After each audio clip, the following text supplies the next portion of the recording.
What do we know about vodka? Neutral spirit. Okay. What's that mean? I mean, it doesn't have a lot of flavor. Okay. Just rubbing alcohol. Cool. All right. So we got neutral spirit means it's pretty much flavorless. I Okay. mean, it can really go with almost anything. Okay. It's like a vessel. It's just a vessel for alcohol delivery. So we know it's a neutral spirit. It's made from grain, sometimes potatoes, right? Rice. I'm asking you. Yes. Yes on all of those. Okay. I'm like questioning my sanity. Yes on all of those. You're good, man. You're good. What's your house vodka? Cut water. Cut water? So what do we know about cut water? I don't know anything. So your grain and your cut water is corn. You said it can also be made from potatoes. Isn't potatoes made from potatoes? Yeah. Corn. Corn. 100% corn. Yep. I thought it was tender. Yeah. That's Boyd and Blair is potatoes. Chopin Okay. is potato. But most of the time, it's made from a grain. Yeah. I mean, ultimately anything with a starch, with a starch that can be distilled into vodka. So now you know your cut water is made from corn. Guess what other very popular tequila's made from corn? Tito's. Right? Somebody comes in and orders Tito's and whatever. Tito's. Say, oh, fun story. I was like, Tito's is made from 100% corn. So is our house vodka. Same flavor profile, it's just not from Texas. It's more local. Right? You know a little bit something about your product. Gin. Your house gin? Good toss, correct? Or what? McCall. No, Bars house? Bartending. Okay. It's- Okay. I told you guys some stuff about Bar Hill. You guys remember any of that? Vermont. Alright, it's out of Vermont. Cool. Made from honey. Made from honey. honey nose. In gin in itself, in order to be called gin, what is the most prominent botanical need to be? Yeah. So to be gin, the most prominent botanical needs to be juniper berries. That's what gives it the piney, note to it. When I have folks who come out of the gate saying, I don't like gin, I'll usually make them their first drink, tell them a story about something, earn their trust, and say, hey, let me just shoot from the hip for you real quick. Let me make you something. Let me surprise you. And then I'll make them a bee's knees with bar hill. And they'll taste it and go, oh my God, what is it? I'm like, oh, it's a gin cocktail. What? And I was like, no, trust me. I was like, we didn't take this from your parents' liquor cabinet and refill the bottle with water, like we all did. And that's probably why you don't like gin. We treat our gin with a little bit of manners, a little bit of respect, and that's what you get in this cocktail, right? And just that little story, that little bit of humor, they're like, I never thought I'd like gin. And guess what? They're probably gonna tell somebody, the first time I had any gin cocktail that I actually liked was at Lemon, from Mike the bartender, right? Yeah. So, just throwing it out there for you. Know your product, know how to use it, build your trust, create an experience. What's your house rum? What do we know about Don Q? It's Puerto Rican. There you go, Puerto Ricans from Puerto Rico. It's one. That's something about the producer, right? What's rum made from? Ingredient. Right? Get back to PIP, PIP. It's produced in Puerto Rico. Cane sugar. Cane sugar, right? Now, you can go into a whole deep dive with this. Is this molasses or no molasses? No molasses. I don't know the answer to it, so I'm not trying to explain to you. But understanding the process of rum, there are some that are produced with raw sugar cane. Some of them are produced after it's been juiced and it's caramelized, it's molasses based, so it's richer. So there's a whole bunch of different processes that go into rum production that can change the end profile. I encourage you to dig into some of those things, and I can give you guys resources later on where to find stuff like that. But understanding the production techniques, right? So that gets into the PIP. Producer is from Puerto Rico, enough to get you started. Ingredients, it's made sugar cane, and then you might need to do a little bit more digging, me personally as well, on that brand, on how it's produced. What makes it different than the rest of the white Puerto Rican rums out there on the market? makes them special. Tequila, how's tequila?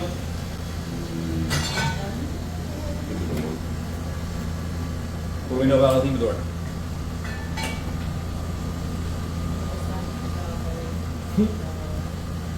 Better than Donald? Well, 100% agave, 100%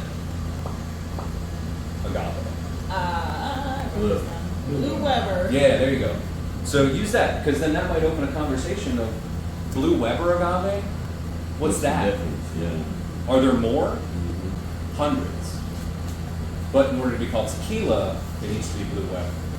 That's where you start to build that trust and tell the story about the production of your brand. Do you know where El Jimador comes from, besides Mexico? I'm gonna bet it comes from Jalisco. That's what I was thinking as well. Biggest tequila producing state in Mexico. In order to be tequila, it has to come from one of these 5 regions in order to be classified as tequila. So that's another stipulation of the tequila cocktail family world, spirit itself. Yeah.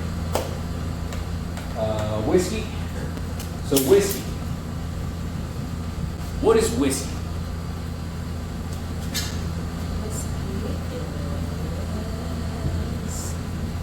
It's not a trick question. It's just like, I'm a random dude, like, I've never had it. What is whiskey? The analogy I like to use with whiskey is sports. That's what? Sports. I see. Okay. That makes sense. Bourbon is football. Canadian is hockey. See what I'm getting at? Yeah. Scotch is Soccer. high alive. Yeah. Yeah, soccer, whatever. Right? So whiskey is your overarching category of all of these subcategories that are named that, right? So then knowing about those subcategories will build that trust in the storytelling with your guests. In order to be called bourbon, it first has to be aged in 100% first barrel of a brand new 100% American white oak barrel. So that came from the Cooper's Act of 1847, I think it was, where they realized, like, hey, we're going to be out of business if we keep making barrels and just giving them to these guys, and then they just keep reusing them. So they came up with this act and said, hey, in order to have the seal of approval of bourbon that everybody wants to have because they know it's a quality product, it has to go through these rules. And one of those rules is it has to come from a 100% American white oak barrel and has to be aged in that barrel for the first time use of that barrel. When that barrel's done, you can use it again. You can't call it bourbon unless it's been through an original barrel. You can do a secondary finishing on it. So that's where those secondary barrels will often go to other places, like like Don Fulano, I know, ages their tequila in used French oak barrels. Right? There's a difference between American oak and French oak. Knowing that little piece of information is a cool storyline to tell your people. American oak typically has wider grain. What does that translate to in the aging process? Wider grain means more porous, means getting deeper into the wood, extracting more of those flavors. And then based on the char of the barrel, there's 4 different levels of char of the barrel, 1 through 4. It makes sense. 1 is the least charred, 4 is the most charred. Depending on the char of that barrel will also determine the depth and the richness that it's going to extract from that. Inside that barrel is charcoal. Charcoal is a natural filter, so it's going to filter out some of the astringencies when it gets sucked into that wood and then pressed back out. How does it get sucked into the wood and pressed back out? Wood doesn't have lungs, but it is temperature affected. So when things heat up, they expand. When things cool, they contract. And that's exactly what that wood's doing over the course of the 4 years, 6 years, 8 years, 30 years of that barrel being aged. It's getting pulled out into the barrel and pushed back into the barrel. And when it's all said and done, that barrel that you started with of 1,985 ounces, maybe you're down to 1,000 ounces when you're all said and done. But what happened? Through that aging process, some of that evaporated. Barrels are watertight, but not airtight. So that liquid inside there is going to eventually evaporate. That part that evaporates off, guess what that's called? Money down the drain. It's called the angel share, which is where angels envy gets their name from. It's the angels are envious because they didn't get to taste that, right? Because the angel share went to the angels, right? That's it. Now the stuff that gets contracted into the barrel, that's called the devil's cut. Jim Beam does a devil's cut rye, or devil's cut whiskey. I'm not sure how they extract it from the wood. I would imagine that they scrape it. Crush it or something. Yeah, I don't know the full process of it, but that's a thing. That's the devil's share and the angel's share. But all of that just comes from understanding whiskey, production, process, ingredients, and all that stuff. So you tell the whole story. Amaro bitters, cordials. So this is your like wild cards, your supporting element. Amaro. Do you know what Amaro translates to, or like where that word came from, or what that means at all? It's an Italian word. It means bitter. Okay. Guess what? Amaro is typically bitter. Bittersweet, herbal, that kind of stuff. Amaro can go from a sweet, bitter spectrum to a cloyingly, oh my god, this is so bitter spectrum. There's a vast gap between the two ends. The introductory Amaro that I always like to introduce people to that have never had it before, that's going to be the most approachable for them, is Montenegro. If you're familiar with Montenegro Amaro. Very nice and sweet. That's usually one that's approachable enough for a new guest that's never had it before. If they've never heard of the word Amaro before, I guarantee they've heard of an Amari. They just didn't know that it fell into that category.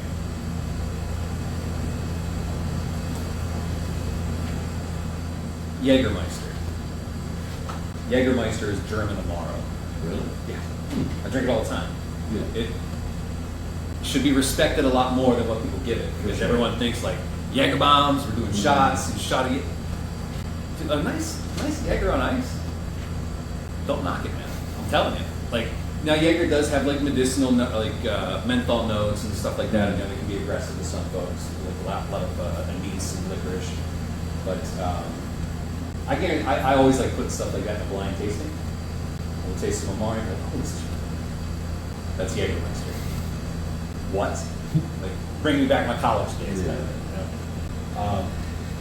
you know? Your bitters. When folks ask about bitters on the menu, they say, "Oh, can we just like I don't know what bitters. I don't really want to do that." I say, "Well, I completely understand where you're coming from." I said, "But I would never tell my chef not to cook without salt." I said, "Bitters is the salt and butter of a cocktail. It's going to bring things together. It's going to highlight elements of the cocktail. Like you really kind of want that in it. Like we're not doing a whole 2-ounce shot of bitters, although we could do a Trinidad sour if we want. But know that this is the butter and the salt that goes into a cocktail. That's the way I look at it from a bartender's culinary perspective. And when they hear that, they're usually a little more like, oh, well, yeah, I got it. Okay, let's give it a whirl. Or if you want, be like, let me make you two side by side. One without, one with. And let's taste the difference, you know? And then save that one for your shift you get on it. And then cordials. Cordials are all your supporting elements. Cordials can also make really great spritzes. So like if you have like a melon cordial, like what are we gonna do with this? Spritz it, see what happens. Equal parts sparkling wine, soda water. That's how a chartreuse spritz. I'm telling you, man, don't knock it. It's good. A Fernet spritz, like an Amari spritz, not uncommon. Not uncommon. It's better than you think. Now, I love that you made a face when I said that, because let's go back to the Jägermeister question, or the Jägermeister topic. If I had on a menu, or if I told you these two different cocktails, would you like to try a Jägermeister margarita? No. That'd be most people's knee-jerk reaction. I would try it. Sure. If you Yeah. list the flavor profiles, you might think otherwise. No, I'm just shooting from the hip. It's not on the menu. Yeah, Let me give you yeah. something special. How about a Jaeger margarita? 9 times out of 10, people are going to go, No, yeah. Like, no, I ain't trying. But what if I say, I have a German Amaro sour. It's a great cocktail. It falls in the sour category. It's made with German Amaro. It might be something to give a whirl. Guess what? A margarita is a tequila sour. Take out the tequila and put in Jägermeister, and you got a Jaeger sour, or a German Amaro sour. It's the same damn thing, but it sounds a lot more approachable. And then when they taste it, they go, "Oh, this is really good." You say, "Oh, the German Amaro, that's Jägermeister." You'd be like, no way. I didn't know I liked gin. I didn't know I liked Jaeger. What is this place? You guys are converting me to the dark arts, right? It'll help build trust. But think about that when you're naming cocktails or you're coming up with naming convention. Gotcha. Okay.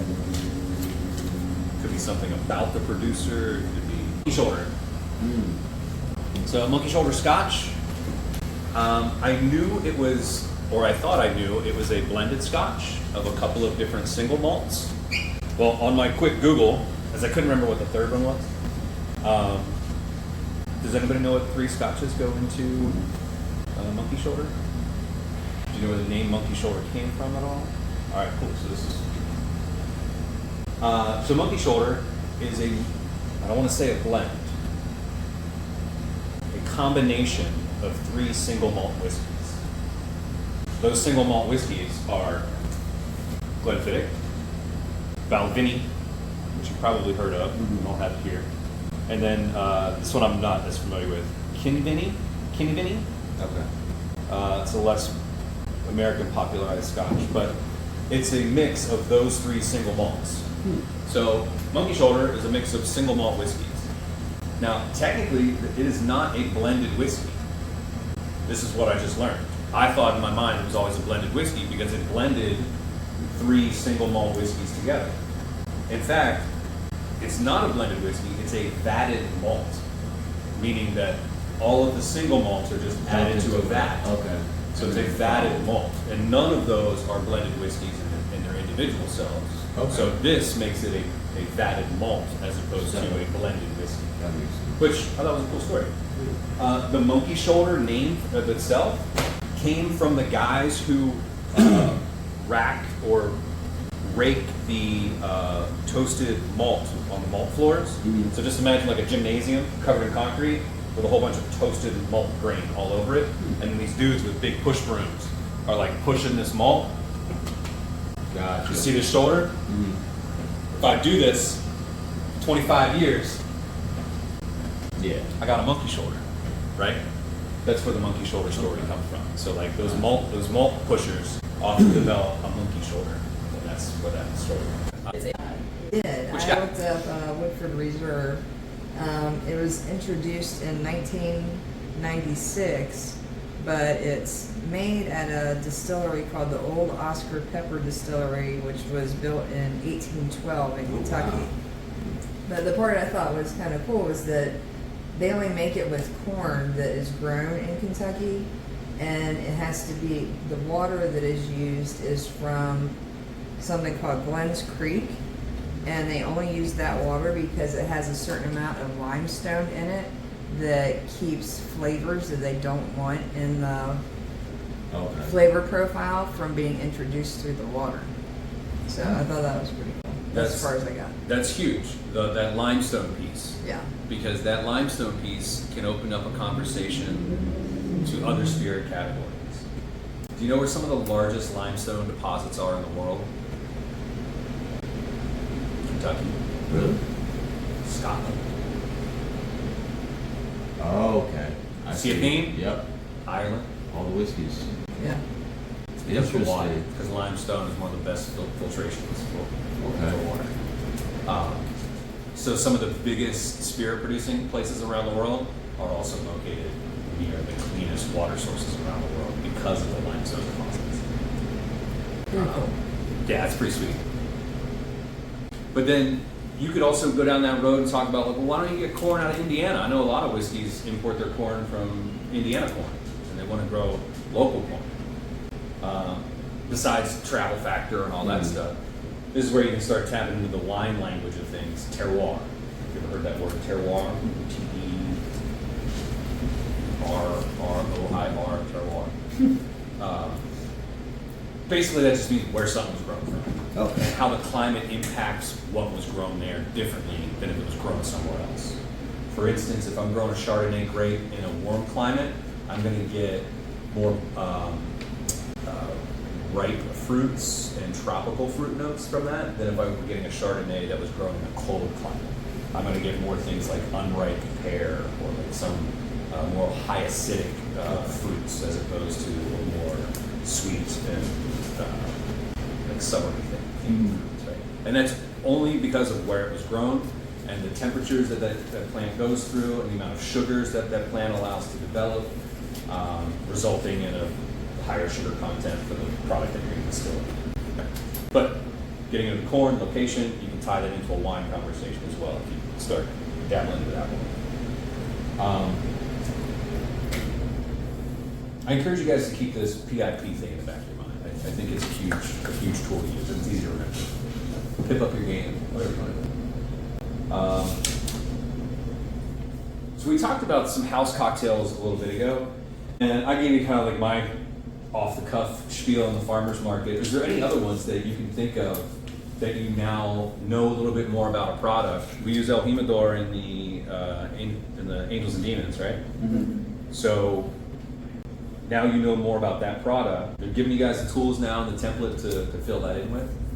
I don't expect you guys to write a whole story for the entire menu right now, but that's something that I encourage you guys to collaborate on as a group. Be like, hey, let's come together. How do we sell this? Like, I'm having trouble selling this cocktail. Or why is this one doing so good? How are you selling 37 farmers markets in a night and I can't sell 4? Like, what are you doing differently? You gotta rehearse the ingredients and the preparation of it. Because when we first started doing the torch, I walked up to a table and I'm not gonna lie, I completely butchered it and I didn't sell one. Yeah. And I was mad at myself and I just kept repeating it to myself and I forget who I was working with. And then the next night I sold like 5 of them. So Yeah. Just building that confidence, it comes with time. And even if you guys have a pre-shift meeting, if this ever comes up at a pre-shift, all right, you guys have any questions before we get started? Somebody raise your hand. Say, hey, Mike, will you sell me the farmer's market? Like, give me the pitch. Right? Give me the Liberty Torch pitch. What are you going to say when you just, what's the Liberty Torch? Tell me about it. What's your pitch? Right? Mm-hmm. Do that at a pre-shift. Hold each other accountable. We are in this together. Like, truly, we're in this together.